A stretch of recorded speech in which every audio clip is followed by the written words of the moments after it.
एक जाहिल के हवाले करके कैसे चला सकते हैं? गाड़ी में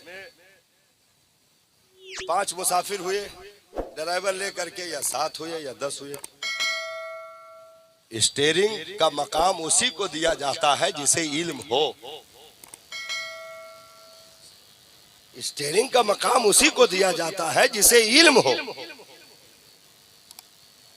नहीं 5 लोग हो, सब अपनी अपनी जगह बैठो, जगह मर्जी का स्टीयरिंग पर बैठ जाओ, कोनो मतलब नहीं, चलो सब बैठो। तो 5 जने घर बाद में पहुंची हो, घर संदेश पहले पहुंची, चलो बाबू लाद लाओ, पड़ा है जबान निकारे। हाँ, स्टीयरिंग का मकाम उसी को दिया जाएगा जो माहिर हो।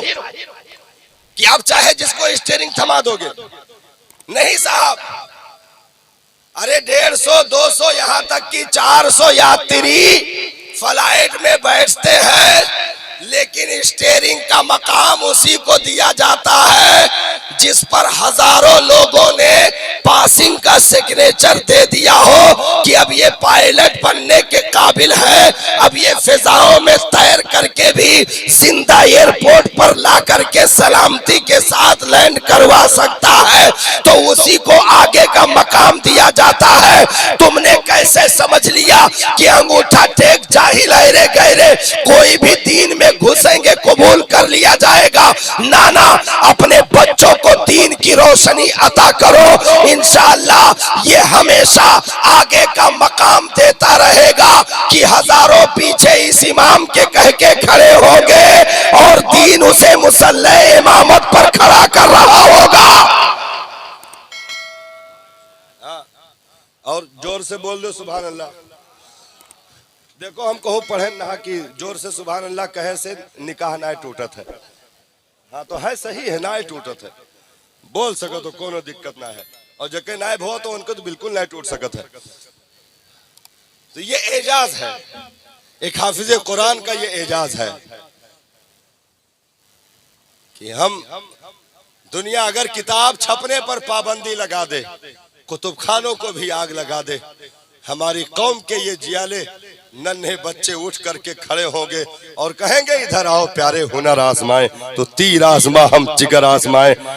हमने ऐसे नहीं रखा है कि प्रेसों और किताबों कुतुब खानों के हवाले हमने अपनी दीन की किताब को रखा हो, हमने अपने कलेजे की तख्तियों पर नोट कर रखा है। और हर आने वाले रमजान में हम मुसल्ले पर खड़े होकर के बिस्मिल्लाह की बातें लेकर के वन्नास की सीन तक कुरान को मुसल्ले पर खड़े होकर सुना करके कौम को मुतमईन कर देते हैं कि जो कीमती चीज जो वर्षा हमारे कलेजों के हवाले की गई थी वो अल्हम्दुलिल्लाह हमारे सीनों में महफूज है। जो अमानत का अमीन हमें बनाया गया था वो अमानत हमारे पास 100% मौजूद है। तो अल्हम्दुलिल्लाह ये हम और आपके लिए एजाज की बात है। अगर अल्लाह ताला ने 2 बच्चे दिए, 3 बच्चे अता किए आपको बेटा बेटी की शक्ल में, तो कम से कम एक बच्चा अपने दीन के नाम पर सदका जरूर करें। हाँ, आज तो पूरे पूरे गांव में तलाश करो तो हाफिज नहीं मिलते, पूरे पूरे गांव में तलाश करो, अगर बाहर के लोग आकर के इमामत ना करें, जनाजा ना पढ़ाएं, तो गांव में कोई ऐसा है नहीं पढ़ा लिखा जो उठ करके मुसल्ले को संभाल सके। हाँ, पूरे पूरे गांव को हमने देखा कि खाली हो गए। उसकी वजह सिर्फ यही हुई कि लोगों ने दुनियावी तालीमात को तरजीह दे करके अपनी नस्लों को उठा करके कॉलेजों, स्कूलों, यूनिवर्सिटियों के हवाले किया। आज बड़े सरमाएदारों के, अच्छी सोसाइटी के मालिकान के बच्चे आपको मदरसों में नहीं दिखेंगे। कोई विधायक प्रधान का बेटा हिफ्ज करता हुआ आपको मदरसे में नहीं मिलेगा, क्योंकि पैसा हो गया तो अब वो 2100, 3000, 4000 तक मंथली फीस देने के लिए राजी होगा और बड़े बड़े स्कूलों में, कॉलेजों में ले जा करके सुबह सुबह खुद छोड़ करके आएगा और उसे रिसीव भी करने जाएगा। पानी का bottle, lunch box, bag, shoes, फलान धमाक सारी चीजों से लैस करके हमने कहा इतनी मोहब्बत अगर तुम मदरसों से दिखा देते तो सिर्फ हाफिज नहीं वली बनकर निकलते।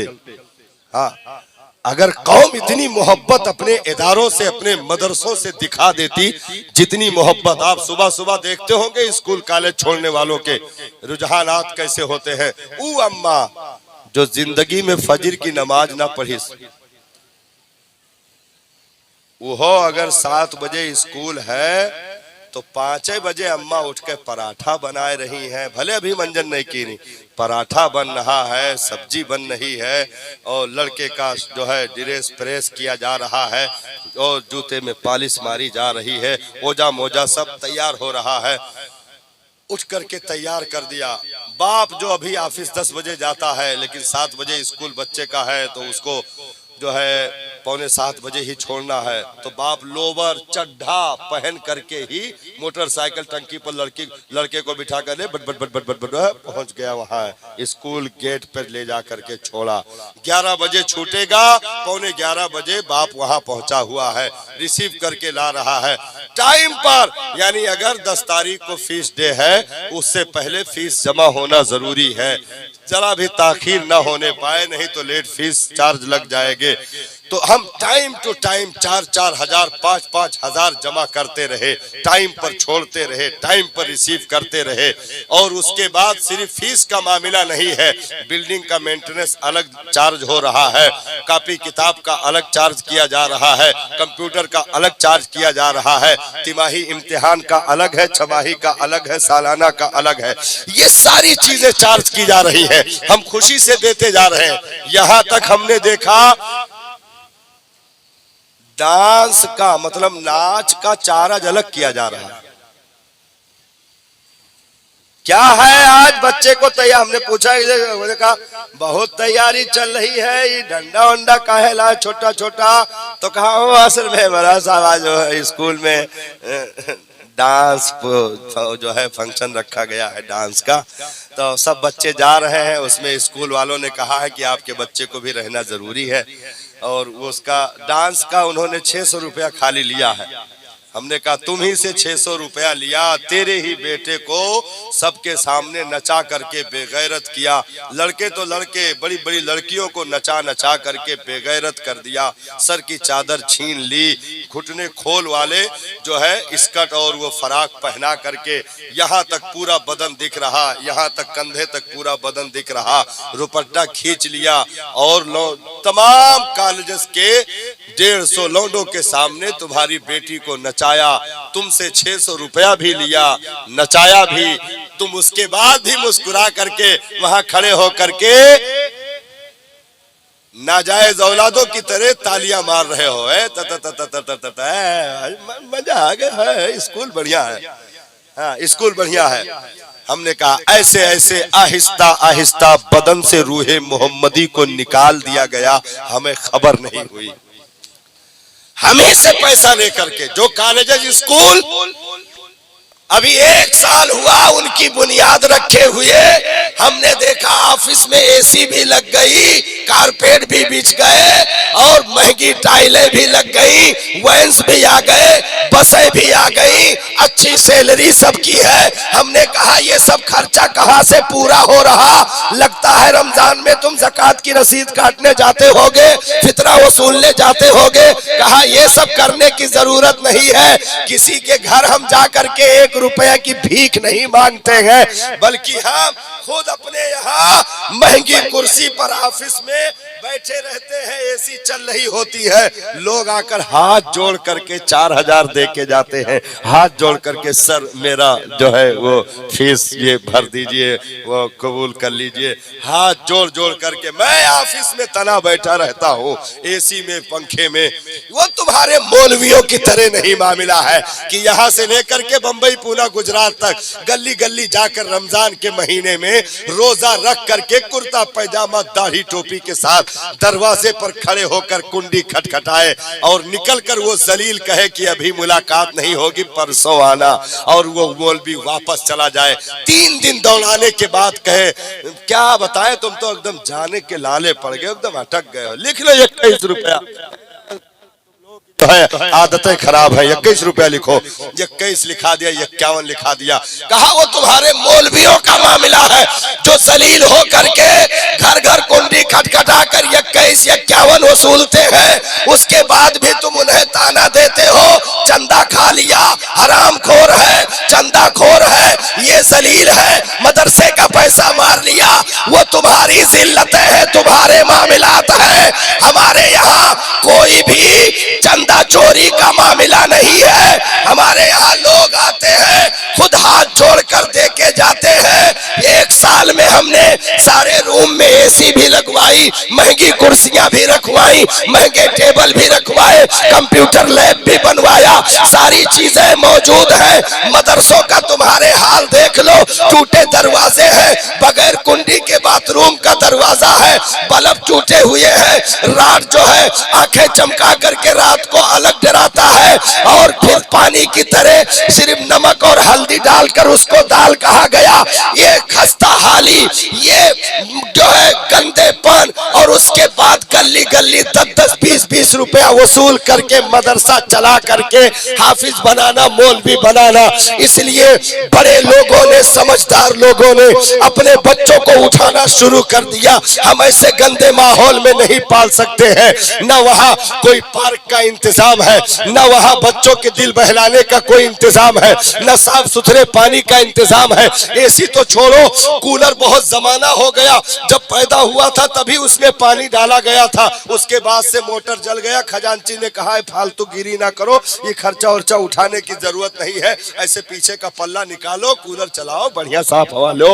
हाँ, उसमें तुम्हें मोटर चलाने की, पानी चलाने की जरूरत नहीं है। कौन घास रोज रोज बदलेगा, ये सब नहीं है। मौलवी थोड़ा आराम ज्यादा ना करो, ज्यादा सुकून में ना रहो। कूलर हटा दो, कूलर हटा दो, ऊपर के छत के पंखे का डांस रात भर देखो, नींद पूरी हो जाएगी। बस इतने करो। ये हरकतें होती रही और सदर सेक्रेटरी बाप की तरह दादागिरी करते रहे, तो मदरसों से अच्छे लोगों ने अपने बच्चों को खींचना शुरू कर दिया।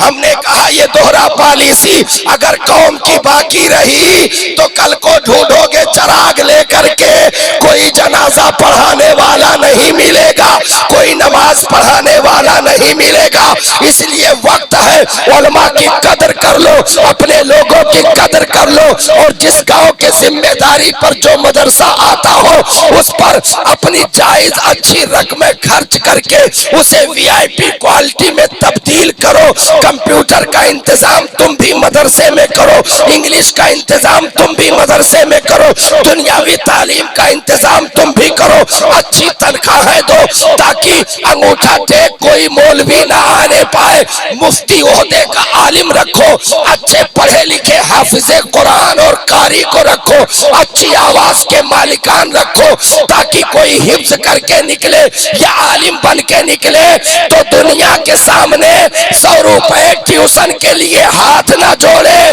बल्कि लोग उसकी जूतियां सीधी करें कि हजरत हमारे घर में कदम रख दीजिए, हजरत हमारी मस्जिद में आ जाइए।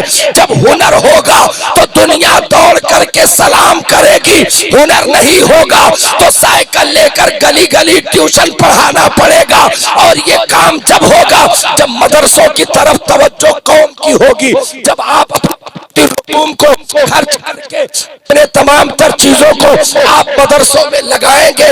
ज़कात के लिए मौलाना आए बाद में, आप पहले पहुंचो। रमजान के 10 तारीख में पहुंच गए, 20 तारीख में पहुंच गए, हजरत मेरी तरफ से ज़कात इतना निकला, कबूल फरमा ले, रसीद काट दे। पूरी कौम के लोग पहुंचकर मदरसे पर अपने ज़कात का पैसा जमा करवाएं और वक्त पर पैसा आए, वक्त पर हिसाब हो, वक्त पर काम हो। किसी मौलवी को भिखारी और नौकर बनाने की जरूरत नहीं है।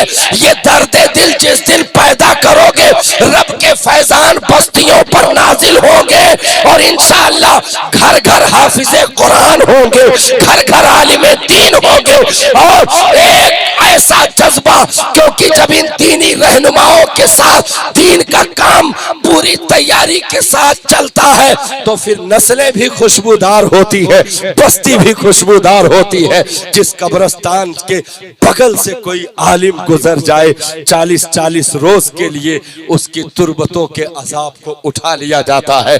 इसलिए हम इसे मामूली ना समझें, बल्कि रब तबारक व तआला का एहसान समझें कि उसने हमें अपने कलाम को ज़बानी याद करने का हुनर अता फरमाया। मौला दीन से मोहब्बत की तौफीक अता फरमाए, अपनी नस्लों को संवारने की तौफीक अता फरमाए, अपने बच्चों को दीनी तालीम से आरास्ता व पैरास्ता करने की तौफीक अता फरमाए। अस्सलामु अलैकुम रहमतुल्लाहि व बरकातहू।